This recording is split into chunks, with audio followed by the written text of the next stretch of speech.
یہ ترمذی اور ابن ماجہ میں حضرت انس ابن مالک رضی اللہ تعالی عنہ سے روایت ہے، حضور نے فرمایا کل بنی آدم خطاؤون وخیر الخطائین التوابون، تمام بنی آدم خطا کار ہیں، خطا کار بھی نہیں، بہت خطا کار ہیں، بہت خطا کار ہیں، لیکن ان خطا کاروں میں بہتر لوگ وہ ہیں جو خوب توبہ کرتے ہیں، غلطی ہو گئی توبہ کرتے ہیں۔ اور ایک اور حدیث میں آپ کو بتاؤں گا کہ یہ نہیں ہے کہ پھر کبھی وہ غلطی نہ ہو، اس وقت آپ یہ لگا لیں اپنے اوپر یہ کام میں نے نہیں کرنا، اور ایک دفعہ وہ کام چھوڑ دیں تو توبہ ہو گئی۔ پھر اگر کچھ عرصے کے بعد پھر کہیں آپ جذبات کی رو میں بہہ گئے، پھر کہیں کوئی برے اثرات جو ہے وہ پڑے، پھر غلطی، کوئی بات نہیں، پھر توبہ، پھر ہو گیا، پھر توبہ کر۔ تواب اسی لیے کہا بار بار بار بار بار بار توبہ کر۔ تو کل بنی آدم خطاؤون وخیر الخطائین التوابون۔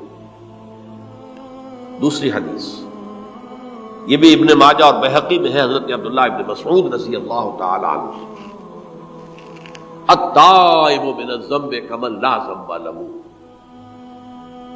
گناہ سے توبہ کرنے والا ایسے ہے جیسے اس نے کبھی گناہ کیا ہی نہیں۔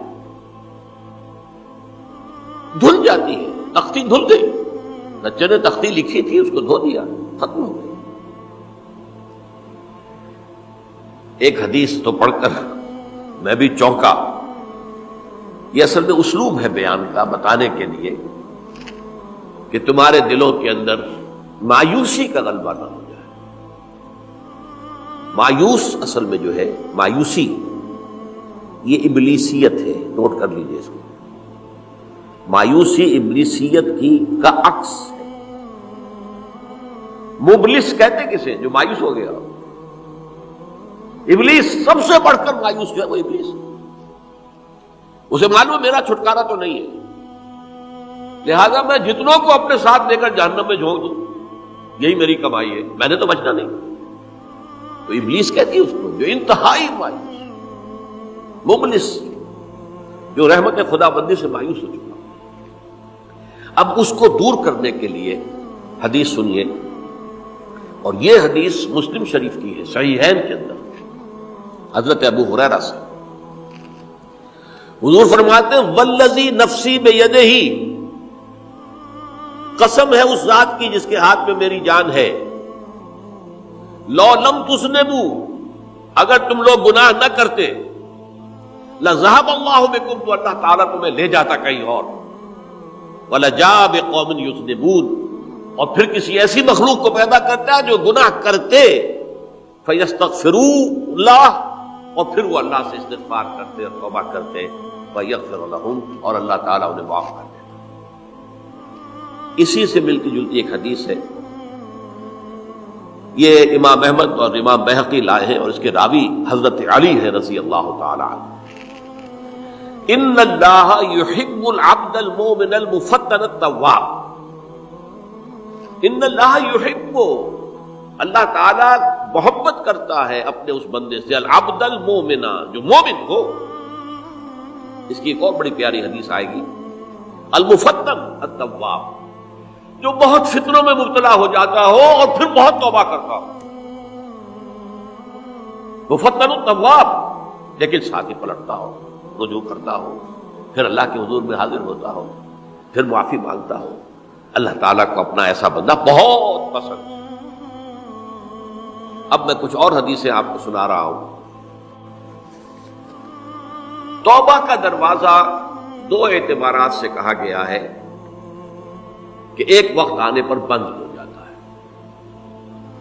ایک حدیث کے تو الفاظ میں نوٹ کر کے نہیں لایا ہوں کہ اللہ تعالیٰ نے توبہ کا ایک دروازہ اتنا چوڑا کھلا رکھا ہوا ہے کہ جس کو عبور کرنا جو ہے وہ سال ہر سال میں ممکن ہو، اور یہ بند نہیں ہوتا جب تک کہ سورج مغرب سے طلوع نہ ہو جائے۔ یہ قیامت کی جو آخری، قریب قیامت کی جو آخری نشانیاں ہیں ان میں سے وہی حدیث میں آپ کو سنا رہا ہوں، عن ابی ہریرہ رضی اللہ تعالی عنہ، اور یہ مسلم شریف کی روایت ہے، من تاب قبل ان تطلع الشمس من مغربها تاب اللہ علیہ، سورج کے مغرب سے طلوع ہونے سے قبل تک جو لوگ توبہ کریں گے اللہ تعالیٰ ان کی توبہ قبول کرے گا۔ البتہ جب وہ قیامت کی وہ نشانی ظاہر ہو جائے کہ سورج مغرب سے طلوع ہو رہا ہے، اب دروازہ توبہ کا بند ہے۔ اب اس کے بعد اگر توبہ کوئی کرتا ہے تو اللہ تعالیٰ اس کی توبہ کو قبول نہیں کرے گا۔ یہ تو اجتماعی سطح پر ہوئی۔ انفرادی سطح پر ان عبداللہ ابن عمر رضی اللہ تعالی عنہما عن النبی صلی اللہ علیہ وسلم قال ان اللہ عز وجل یقبل توبۃ العبد ما لم یغرغر۔ یہ ترمذی میں ہے، حضرت عبداللہ ابن عمر رضی اللہ تعالی عنہما سے کہ اللہ تعالیٰ اپنے بندے کی توبہ قبول کرتا ہے جب تک کہ وہ جسے ہم کہتے ہیں گھنگرو نہ بولنے لگے حلق کے اندر، جبکہ نزع عالم نزع ہو اور جان جو ہے وہ آتا پھر یہاں اٹکتی ہے، تو اس وقت تک دروازہ کھلا ہے توبہ۔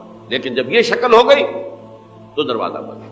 یہ انفرادی سطح پر ہو گیا، جب آپ کے موت کے آثار اتنے واضح ہو گئے کہ اب جا رہے ہیں، اب توبہ کریں گے تو توبہ قبول نہیں ہوگی۔ اجتماعی سطح پر جب قیامت جو ہے اس کی وہ گھڑی آ گئی کہ سورج مغرب سے طلوع ہو گیا، اب توبہ کا دروازہ بند۔ ایک اور حدیث ہے جو میں نے بہت مرتبہ اس کا ترجمہ تو آپ کو بہت دفعہ سنایا ہے، آج میں چاہتا ہوں اس کو پورے متن کے ساتھ آپ کے سامنے رکھوں۔ یہ حضرت انس بن مالک رضی اللہ تعالی عنہ سے مروی روایت ہے جو حضور کے خادم خاص تھے، اور یہ متفق علیہ بھی ہے، یعنی بخاری میں بھی ہے، مسلم میں بھی ہے، لیکن تھوڑا سا فرق ہے الفاظ کا۔ تو جو مسلم شریف کی روایت ہے اس کے الفاظ کیا ہیں؟ للہ اشد فرحا بتوبۃ عبدہ حین یتوب الیہ۔ جان لو اللہ تعالیٰ کو زیادہ خوشی ہوتی ہے اپنے کسی گناہ گار بندے کی توبہ سے جبکہ وہ توبہ کرتا ہے۔ کس سے زیادہ ہوتی ہے؟ اب اس کی ایک تمثیل دی، من احدکم، ایک ایسے شخص سے بھی زیادہ بڑھ کر خوشی ہوتی ہے، کان علی راحلتہ بارض الفلات، کہ جو بہت ہی دور دراز کے اور سنسان علاقے میں سفر کر رہا تھا، فانتحرفت منہ، اس کی سواری جو ہے گم ہو گئی، وعلیہا طعامہ وشرابہ، اسی پر اس کا کھانا بھی تھا اور پانی بھی تھا۔ اونٹنی پر سفر کر رہا تھا، اسی پر ہوتا ہے راحلہ جو ہے راستے کا سامان، اچانک کہیں بیٹھا ہے تھوڑی دیر کے لیے سستانے کے لیے، کہیں اونگ آ گئی اور اونٹنی صاحبہ غائب ہو گئی۔ اب آنکھ کھلی اور اس نے دیکھا، فَأَيَّسَ مِنْهَا، تلاش کر کر کے مایوس ہو گیا، کہیں اونٹنی کا سراغ نہیں۔ اب ظاہر بات ہے کسی صحرا میں یہ کیفیت، اس کا مطلب کیا ہے؟ یقینی موت۔ فَأَتَىٰ شَجَرَةً فَاسْتَجَعَ فِي ظِلِّهَا وَقَدْ أَيَسَ مِنْ رَاحِلَتِهِ، تو وہ ایک درخت کے نیچے اس کے سائے میں آ کے لیٹ گیا، گویا کہ موت کی امید۔ فَبَيْنَهُمَا وَهُوَ كَذَلِكَ إِذْ هُوَ بِهَا قَائِمَةٌ عِندَهُ، اس کی کہیں دوبارہ آنکھ لگی ہے، جو کھولا تو دیکھتا ہے اونٹنی تو موجود ہے، کھڑی ہے، تو وہ فوراً اس کی وہ جو رسی ہے وہ پکڑتا ہے، فَأَخَذَ بِخِتَامِهَا ثُمَّ قَالَ مِن شِدَّةِ الْفَرْقِ، اب جو اسے مسرت ہوئی اس کا آپ اندازہ کر سکتے ہیں۔ ایک یقینی موت کا معاملہ آ چکا تھا اور اچانک اللہ تعالیٰ نے وہ کھوئی ہوئی اونٹنی جو ہے وہ واپس دلا دی۔ تو وہ کہنا تو یہ چاہتا تھا، اللہ تو میرا رب ہے، میں تیرا بندہ ہوں، لیکن جسے ہم کہتے ہیں کہ خوشی کی انتہا فرط مسرت میں ایسی زبان لڑکھڑائی، اس نے کہا اللہم انت عبدی وانا ربک، اے اللہ تو میرا بندہ ہے، میں تیرا رب ہوں۔ یہ کہنا ہے، یہ کیا ہے؟ فرط مسرت جسے آپ کہیں، خوشی کی انتہا، کہ جس میں انسان جو ہے اتنی بڑی خطا کر بیٹھتا ہے۔ اللہ کو اپنے کسی گناہ گار بندے کی توبہ سے اس سے بھی زیادہ خوشی